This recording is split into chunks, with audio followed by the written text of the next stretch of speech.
Man, what's good, YouTube? It's your boy, and we back at it again with another reaction. We got JxmyHighroller. Is LeBron making Luka worse? I want to say this is cap because we're winning, but let's check it out. We are now 7 games into the Luka Doncic era in LA, and after getting out to a rough start, things seem to be on the right path for the Lakers and their new superstar. I mean, they're but winning. Luka still doesn't look quite like Luka. In fact, his first 3 games with the team was statistically the worst 3-game stretch of his entire career, trailing even his first 3 games in the NBA.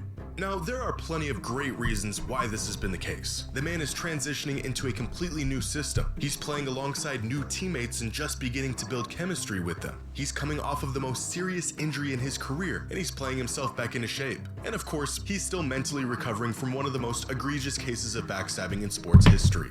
All of these explanations are perfectly reasonable, but some fans have elected a 4th possible reason for Luka's recent slump.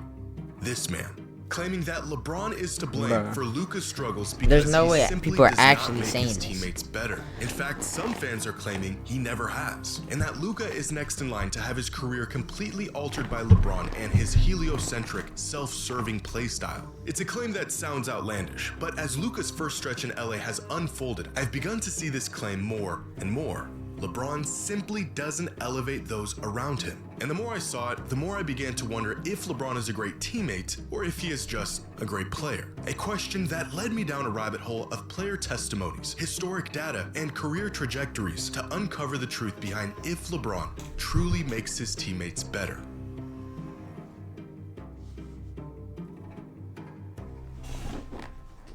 Today's video is sponsored by SeatGeek. 70 Eichenbrauch Tea. To code The year is 2007. Dirk Nowitzki is the MVP frontrunner. Steve Jobs just announced the first iPhone. Kevin Durant is still at Texas. And LeBron just dropped a 40-piece on the Pistons. An early masterpiece within his storied career and fuel to the fire both for fans and critics. At this point, the world was well acclimated to the megastar LeBron was becoming. This kid isn't just good, he may be the best player in the world. But does he make his teammates better? In a Slam article published in March of 2007, the question was already being posed. The verdict at the time?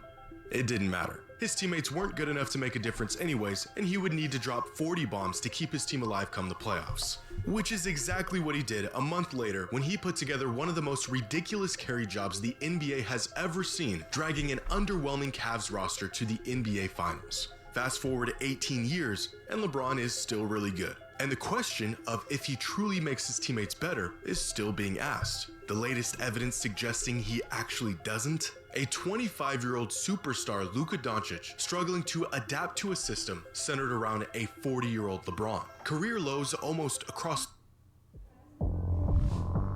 Explore hand-picked hotels through the edit. There's no way I gotta wait on. And unlock with Chase Sapphire Reserve. Make more of what's yours. Panera's new Asiago bagel stacks are just $7.99 each, packed with bold flavors and here for a limited time. Are we serious? The board in his first stretch with the team. And although there is a list of perfectly good explanations for Luka's struggles, some suggest the real problem is LeBron. We have seen LeBron elevate countless teammates into real championship caliber players, but we've also seen legitimate talent get suppressed and relegated under LeBron's leadership and play style. So, is there any real validity to this argument? And is LeBron James a great teammate or just a great player? Well, over the course of LeBron's career, he has played with a total of 240 players, but many of these were for just a handful of games. Of the 240, 110 of these teammates played with him for a considerable amount of time, at least a full season of being on the same roster. And out of these 110 past and present teammates, only 27 of them played their best season in the league while playing with LeBron. That's only 25%. The other 75% of his teammates had their best season somewhere else. But this isn't really a fair metric. Many of these players became teammates with LeBron long after their prime years and weren't nearly as good or productive as they were prior to teaming up with LeBron.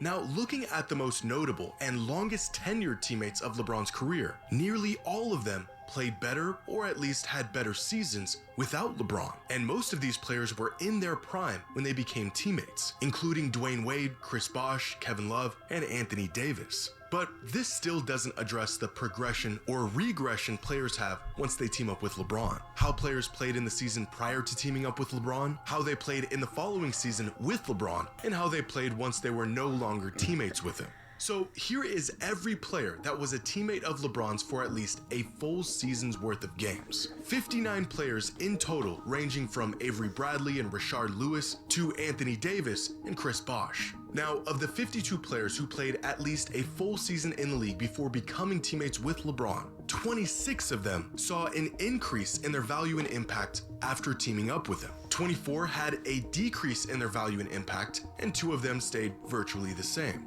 In other words, about half of LeBron's teammates played better, about half of them played worse, and on average, his presence was essentially a net neutral. But this is where it gets really interesting. Of the 45 players who played seasons following their time with LeBron, in cases where he left the team or they did, 34 of them saw a decrease in their value and impact once they were no longer teammates. On average, when players join LeBron, their value pretty much doesn't change. But once they are no longer teammates with LeBron, their value tends to fall off drastically. Why this happens is completely dependent on the situation and the player. It may be due to aging, readjusting to a new system, or probably the massive LeBron-sized void that is left in his departure. According to this data, overall, having LeBron as a teammate produces an overwhelmingly positive result versus not having him as a teammate. Breaking news, I know, right? But it also tells us that generally speaking, LeBron doesn't really make his teammates better. This data is far from perfect, but it tells us a lot about the impact LeBron has had and the role he has played throughout his career. Historically, LeBron has made teams better, but not often do we see players, especially established players, take leaps in their game as his teammate. Oftentimes, his sheer dominance and other players fitting around his playstyle being the driving force for his team's success, which is actually revealed within this data, because the players that tend to see the most improvement once they become teammates with LeBron are the ones that mesh well with his playstyle. 3-and-D off-ball scoring threats and shooters that space the floor and benefit from LeBron's playmaking. J.R. Smith, Mo Williams, Channing Frye, Kyle Korver, Rashard Lewis, and Shane Battier. Big men have consistently also benefited from playing with LeBron. Players like Ilgauskas, Tristan Thompson, Drew Gooden, JaVale McGee, Ben Wallace, and Timofey Mozgov have all seen a boost in their production and efficiency while playing with LeBron. Now, the players that tend to regress once they become teammates with him are usually the high-usage, ball-dominant players that are pushed into a more passive role when sharing the court with LeBron. Essentially, former first options that have to adjust to being second or at times even third options on offense, changing their touches, their rhythm, and even when and how they operate on the court. Players like Dwayne Wade, Chris Bosh, Kevin Love, Anthony Davis, Rajon Rondo, Russell Westbrook, and possibly where we might eventually find Luka Doncic. And this is the answer to the age-old question we came here to answer today. For most players, teaming up with LeBron can come with more open looks. It can mean an easier offensive assignment or a role that better suits your playstyle. With a playmaker as incredible as LeBron is, scoring opportunities can open up in places they never did before, in the form of lobs, skip passes, being rewarded for cutting and moving off the ball, and even being in close proximity to LeBron, granting them access to one of the sharpest minds basketball has ever seen. For the most part, it's the role players, glue guys, spot-up shooters who have benefited greatly from playing with LeBron. For these players, he does in fact make them better and more valuable on the court. As some would put it, LeBron is the ultimate floor raiser. For most of his career, you could give him 7 marginal talents and he would find a way to turn them into a 50-win title contending team. It is a tangible quality that has ultimately been a blessing and, at times, a curse. The blessing is that regardless of who LeBron is playing with, he is the offense. The curse is that regardless of who LeBron is playing with, he's still the offense. And this floor-raising superpower seems to get neutralized the further off the floor it gets. For elite players who are accustomed to running an offense tailor-made for them and their pace and their play style, playing with LeBron is a massive adjustment. The more your game is predicated on operating with the ball in your hands, the less likely playing with LeBron is going to elevate your game. And so it ends up being the best, high-usage, high-profile, ball-dominant players that usually see a slight decline in their production and impact once they become teammates with LeBron. It's Chris Bosh and Kevin Love going from bona fide first options to hyper-efficient third options with a lighter offensive load. It's players like Anthony Davis and Dwayne Wade going from offensive engines to pieces in what inevitably becomes LeBron's offense. This 60-second trick will change your life. Meet Pi, a Chrome extension that blocks ads, and it's completely...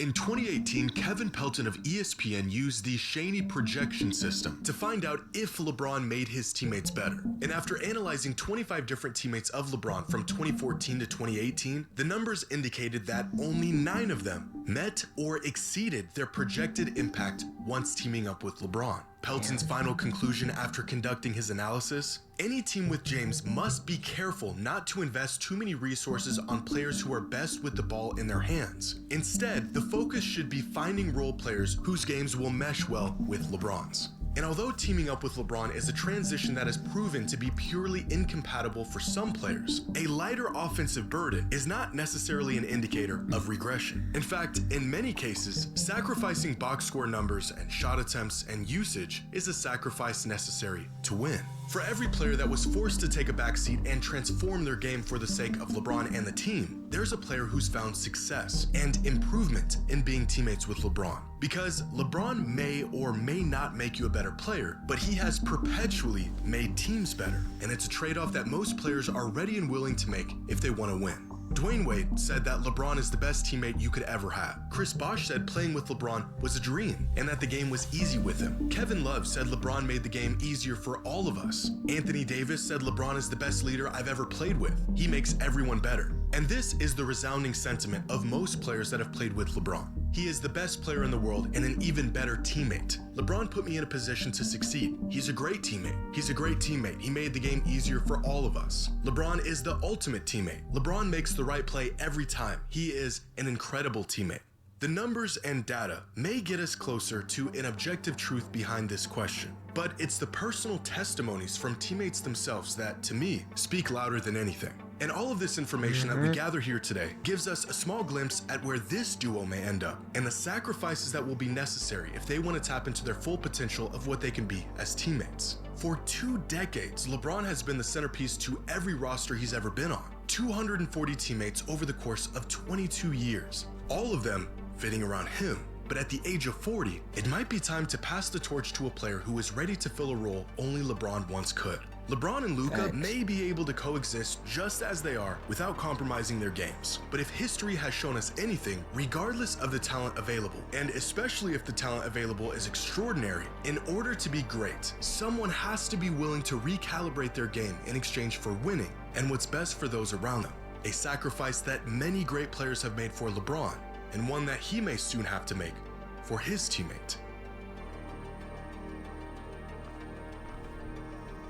Hey man, interesting video, man. I mean, let me know what y'all think. I mean, they're saying that they made him better, but you know, national television, they could just lie, but the numbers show, but they're saying he's a better teammate. Who knows? Let me know what y'all think. Hey man, if you enjoy, make sure you like and subscribe. Follow my social down in the description below. Turn on the post notice so you don't miss a vid. And I'm out. LeBron's a great teammate, by the way.